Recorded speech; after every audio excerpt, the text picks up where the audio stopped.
Welcome back to my channel. इससे पहले हमने इस वीडियो में देखा था कि क्यूरल्टाइन ने कैसे तेमुजिन को गंगेज़ खान की उपाधि या उसको वो पोस्ट दे दी गई थी, क्योंकि गंगेज़ खान एक पोस्ट थी।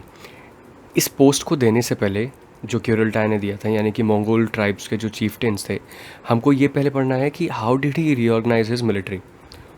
इसने कैसे अपने मिलिट्री को रीऑर्गेनाइज़ किया, जिससे कि आने वाले समय में अब वो चाइना को भी कनकर करने वाला था। All the adults of the tribe बोराम्स, ये वहाँ का यासा का एक रूल्स था। यासा क्या है हम आने वाले स्लाइड्स में पढ़ेंगे। ये ऑलरेडी वहाँ का एक रूल था कि जितने भी एडल्ट्स हैं वहाँ पे उन सबको आर्मी में भर्ती तो होना ही होना है। They constituted the arm forces whenever there was a need to be in a fight और वॉर। वहाँ पे जितने भी आर्म फोर्सेस थे उनको जैसे ही जो एडल्ट थे जिन्होंने आर्म्स उठा लिए थे, आर्म्स यानी कि गोला बारूद गन्स ये सब ले लिए थे, इन सबको कहाँ पे जाना था जब भी वॉर की ज़रूरत होगी तो ये जाएंगे लड़ने के लिए। Genghis Khan unified different Mongolian tribes and introduced new members into his army, which was once small homogeneous body. Military को रीऑर्गेनाइज करने के तरीके जानबूझ के इसलिए किया गया था क्योंकि पहले जो ट्राइब्स थे वो बहुत डिफरेंट ट्राइबल सोसाइटीज़ में बटी हुई थी। गंगेज़ खान ये चाहता था कि इन सारे मंगोलियन ट्राइब को इकट्ठे करके एक होमोजेनस बॉडी यानी कि एक सिंगल बॉडी बना दिया जाए। इससे रूल करना भी आसान होगा और आपका इंटीग्रेशन भी बना रहेगा और कल्चर भी एक्सचेंज होंगे, जिससे कि यूनिटी बढ़ जाएगी। It has now become a mixture of many tribal people in many different units. अच्छा, उसका एक तरीका ये था, उसने क्या किया, बहुत सारे ट्राइब्स के लोगों को उठाया और उसको सिंगल एक ऐसी यूनिट में डाल दिया जिसमें मिक्सचर ऑफ ट्राइबल लोग रहा करते थे। तो ऐसे बहुत सारी उसने यूनिट बना दी जिसमें डिफरेंट ट्राइब के लोग उसमें रिजाइड करते थे।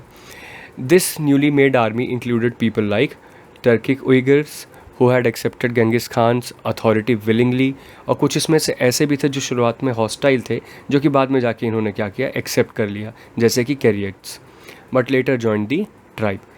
By reorganizing the military, Genghis Khan tried to erase the old tribal identities and tried to make it one identity.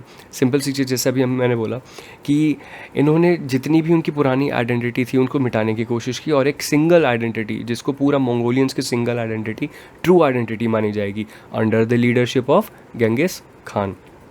उसकी आर्मी ऑर्गेनाइज थी, गेंगिस खान की आर्मी ऑर्गेनाइज थी ओल्ड स्टेप सिस्टम पे, जहाँ पे जो यूनिट्स थे वो डेसिमल डिवीजन से बने हुए थे, जैसे कि 10, 100, 1000 या 10,000 ऐसे यूनिट थे। कुछ यूनिट में खाली 10 लोग होंगे, कुछ यूनिट में खाली 100 होंगे, कुछ यूनिट में खाली 1000 होंगे और कुछ यूनिट में खाली 10,000 होंगे। हर किसी का एक क्या होगा, लीडर होगा। इससे होगा कि आर्मी का जो भी इसमें कमांडर होगा उसको लीड करने में आसानी होगी। और ये डिफरेंट 100, 1000 और 10,000 ये डिफरेंट एरिया में इनको लगाया जाता था।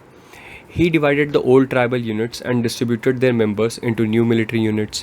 Harsh punishment for those who tried to move away from their allotted tribe या military units. काफ़ी टाइम ऐसा भी होता था कि जो सेम ट्राइब के लोग थे वो एक साथ आना चाहते थे। एक साथ आने की वजह से उनको जो ट्राइब अलॉट किया गया था ये उसको छोड़ के अपनी ट्राइब में चले जाते थे। पर गेंगिस खान तो ये बिल्कुल भी नहीं चाहता था। गेंगिस खान तो ये चाहता था कि डिफरेंट ट्राइब के लोग एक यूनिट में रहें, जिससे कि उनमें आपसी फ्रेटर्निटी इंक्रीज़ हो, एक भाईचारा हो, यूनिटी हो, इंटीग्रेशन बनी रहे। तो अगर कोई इसका उल्लंघन करता था या दूसरे ट्राइब में जाने की या मिलिट्री यूनिट में जाने की कोशिश करता था तो उसको हार्श पनिशमेंट दिया करता था। The largest unit of soldiers, जिसको लार्जेस्ट यूनिट यानी कि जैसे अभी मैंने बताया एक यूनिट में 10 लोग भी हो सकते थे, 100 भी, 1000 भी, तो जो लार्जेस्ट था उसमें 10,000 लोग हुआ करते थे, जिसको क्या बोला जाता था, तुकमान बोला जाता, या टुकमान या जो भी आपको इसकी प्रोनाउंसिएशन करनी है।